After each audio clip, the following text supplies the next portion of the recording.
I'll get started. This was such a unique game, and first and foremost because they're a good team, and we needed certainly to play well to win this game, but we needed to play well and grow in some areas, and I felt like we did tonight. That place is really, really special to me. That program is really special to me. Their head coach is a dear friend and brother, and so going into this game, the feelings before were different. But when the ball was thrown up, it was business as usual. So this was certainly a unique experience. To some degree, glad it's over. Also, thoughts and prayers are with Michi as he's, dealing with some personal matters right now. Don't have a timetable on that yet, but obviously thinking about him as well. So, any go ahead. We can start with questions. When did Michi leave? Yeah, this has kind of been he and I have been having some dialogue and here the last couple days. So he wasn't able to practice the last couple days. What was whatever he is going through or dealing with, was that impacting any of his play? Did that lead to maybe a conversation or anything? No, Adam, I think I don't think that's something we can get into right now. That'd be pure speculation. I think at this point, the one thing I know how important family is to him, and he's really important to me. So we're just supporting him through this.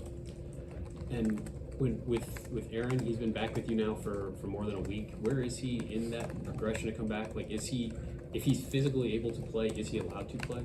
Yes, but he's still got to build up to get there. So wasn't ready to go today. This is kind of an ongoing evaluation, really one day at a time.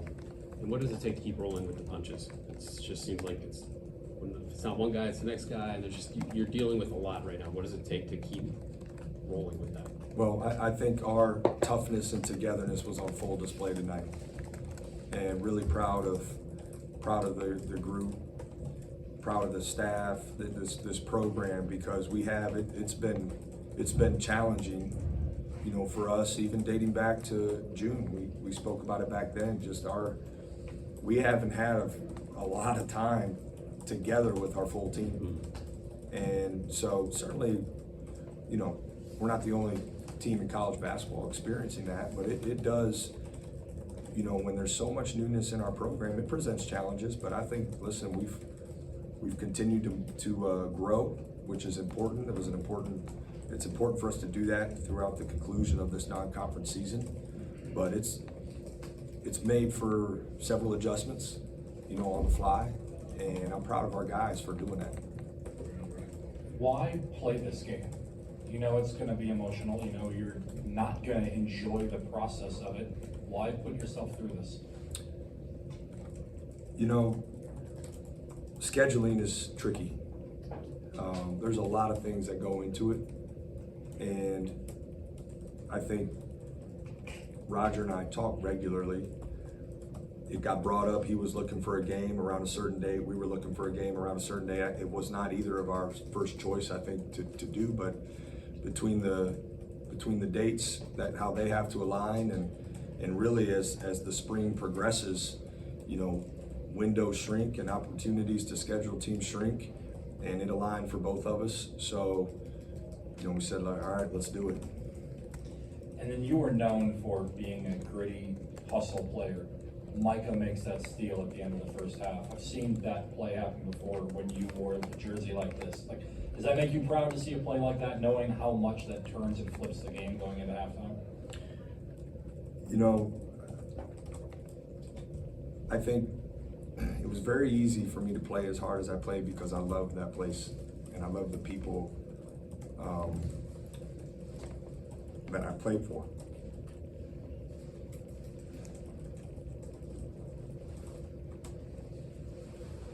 And I also know I wouldn't be where I'm at without my time there.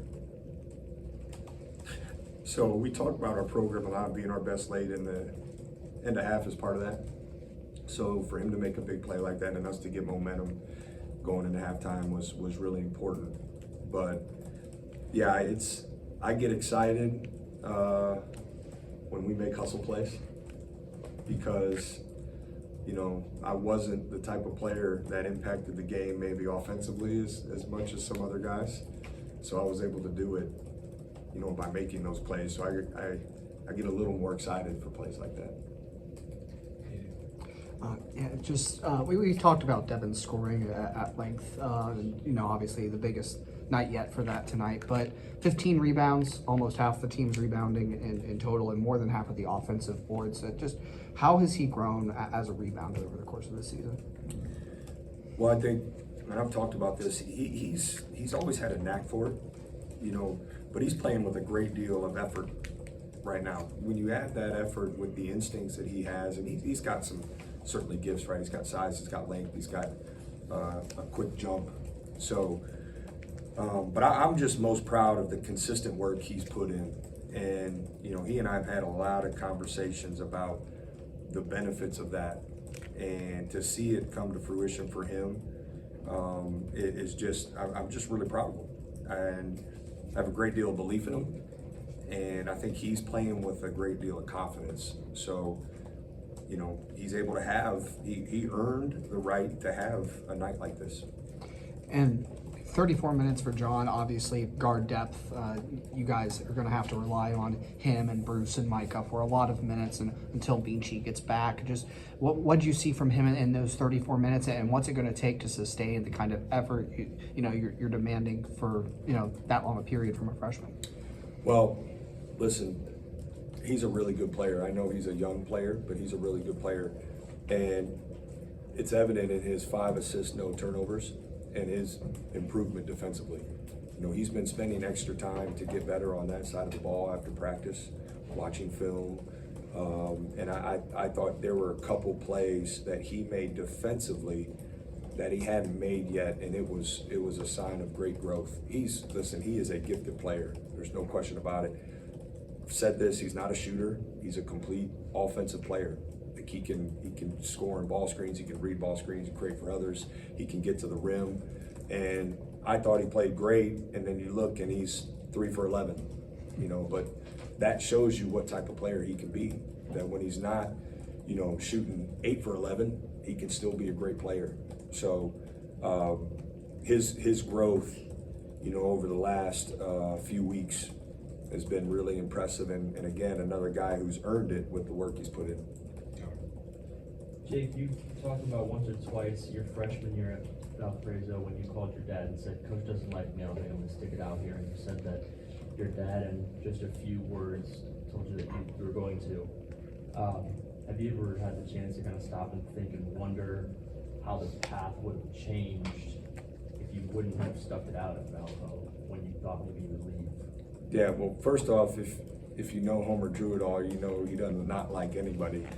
So that's how messed up I was. That's how messed up I was as a freshman. And my dad gave me, you know, probably could be the best advice I ever had. But you know, from the way I got to Valpo, to conversations like that, to the influence, you know, like I just feel like my steps were ordered by God to get there, because I had committed to West Point as a junior. They were recruiting my brother. That didn't work out. All of a sudden, we're driving up to Valpo because it's late senior year, and we're thinking, man, now we're gonna have to pay for college.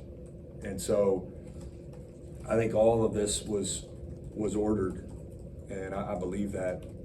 So, and I don't think it's any surprise that when I got there and had to fight through some adversity, you know, was led to believe in Christ when I was there, which, you know, put a passion in my heart to go into coaching. I didn't go to college. I didn't go to Valpo thinking I wanted to go into coaching. But my parents were lifelong educators. My dad coached forever. And I thought, man, I want to go own my own business. Like, I don't want to do that. And so the whole course of my life, was changed when, I ended up at Valpo, and Valpo was a launch pad for me for the rest of my life. And so, thank goodness my dad, told me to never call him again talking about that. And I had a coach who actually loved me and didn't hate me like I thought as a freshman, and forced me to grow and get better.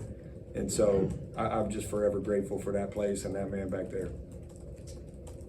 Do you think you guys responded differently in practice after that Auburn game versus the Maryland game? Because after the Maryland game, a big loss, I'm sure it was like a little shocking in the next practice and the next film. But then when it happens again in Auburn, did you notice any differences in how the tone of practice and how those guys acted in practice after the Auburn game? Coming out of Auburn, I think first off, they're really, really good, and they were extremely good on that day, and coupled with us not being near what we're capable of, it was an outcome we were absolutely disappointed in, and one we did not move on from and just pretend didn't happen.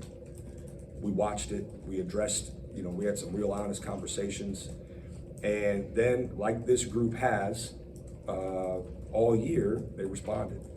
So our leadership deserves a ton of credit for that. I think the biggest difference in practice the last couple days was the dialogue that existed within the confines of the court, player to player. It's something we've been talking about and fighting for and challenging guys to do, because that ultimately is what helps you handle the adversity of the game, right? You can coach in timeouts and you can coach in between the stoppage of plays, but there's plenty of opportunity for communication and dialogue to exist. And I thought our communication the last couple of days in practice, when I say ours, I'm talking about player to player, was great. It was great. And you saw more of that tonight. We still got some room to grow in that area, but that's a really, really important ingredient to handling the adversity of a game, specifically against a good team, handling that adversity well. So we got to keep getting better at that, certainly. And I talked about it after that game. It was evident after film. We talked about it as a team. When that adversity hit, the answer has to be one of us playing together. We don't have selfish guys, but we tried to make one-on-one plays, which doesn't work against good teams. Like, the ball has to move. You got to be connected and cover for each other defensively.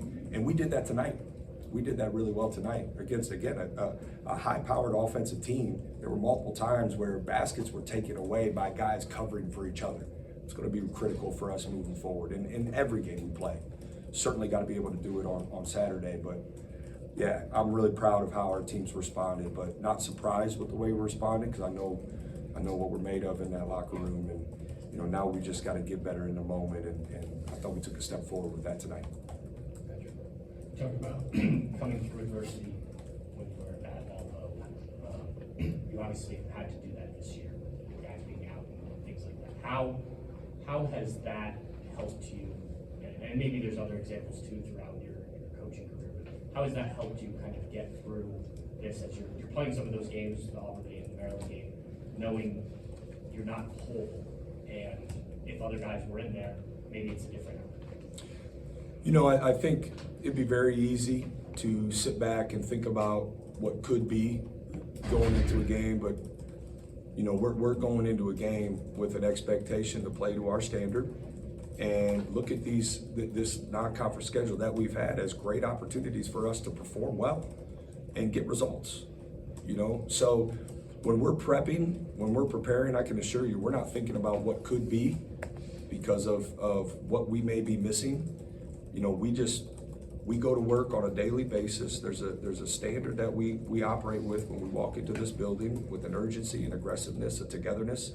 And, when practice hits, it's the guys on the court. That's what we have to focus on. And with who's available going into the game, that's what we focus on. Now, certainly I'd love to get as many guys back as we can, right? And our guys are working towards that. So, I'm just not one that's wired necessarily to think about what could be, but hey, we have a job to do, and right now our job is to continue to push the envelope to grow. We got to continue to grow. We got to continue to establish the standard and those things that you know, we want to be about on a daily basis and nightly basis when we're playing under the bright lights. And we are taking steps forward in that. It's going to be critical for us to keep doing it. This will not be the last time we face adversity. You know, we got 18 Big Ten games coming up and a top 5 team coming up. So, but I know that we got a really, really good team in that locker room when we play together and we execute and we play with toughness. So we got to keep fighting to do that as much as we possibly can in those 40 minutes when that clock is running. And when it comes to Aaron, I think from the outside it seems strange. Just he's back, but he's not playing in the middle of that. Can you share what he's able to do and where he needs to get before you're comfortable with him back on the court? Well, I think, you know, there's a level that he needs to play at and practice reps that he's got to get at to where, you know, he's able to get out there and certainly play well for him, but also for us. And, you know, I just wish I could say, yeah, hey, it's a this day thing, right? And listen, we got sports science involved, like our whole performance team it's all hands on deck. So, you know, believe me, it would help us, right, if we had this exact timeline or time frame, but it really is a day-to-day thing right now. So he's working to do it, and we're seeing progress, that's the encouraging part. Coach, I mean, you got one Big Ten win, played well enough tonight to win. So the question, I guess, is did you just play well enough to win tonight, or is this team playing well enough when these Big Ten games start to win those games? Or is there another step you got to get to be good enough to win those games? Well, listen, I think, again, that is a good team. And you can certainly challenge my bias for what I feel about that program and their coach. But make no mistake, that is a really good team and a high-powered offensive team. And so, you know, I don't view this as, hey, was this enough or not? The reality is for us and for the longevity of our schedule, we have to keep growing. We can't, I don't view it as we did enough for maybe the next game. Like game to game, we got to keep growing. We got to keep getting better. We got to keep getting better as we head into Saturday's game. And then after that game, we got to keep getting better for the next one. And you guys know this, Big Ten play, like, you can have great success for a few games, but you got to keep getting better because there is no relief in the schedule. Like our conference, top to bottom, like everybody's good. There's good coaches in this league. There's good players in this league. There is, you know, I've talked about this. Growing up, you used to be able to look at the schedule in Big Ten play and maybe see some games where you could get relief. It doesn't exist anymore in this league. It's too good. So the moment you start to relax and think, man, we've kind of reached where we want to go, I think that's a really dangerous feeling and thought. So we got to keep growing and growing and growing, you know, really in spite of results, win or lose, we got to keep growing. Just one last thing. When those moments happen of like, we just got to outwork guys, or whether however long that is, it's a whole game or two minutes in a game. Because you can't let that happen, obviously, in Big Ten games.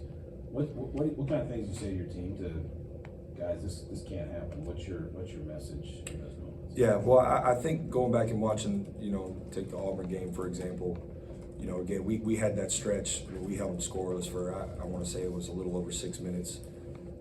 You know, it wasn't a lack of effort on the other end that we didn't score. It was we were making too many one-on-one plays. We weren't sharing the ball. Like there's an execution required. You know, and especially against great teams. Like effort's not enough against great teams.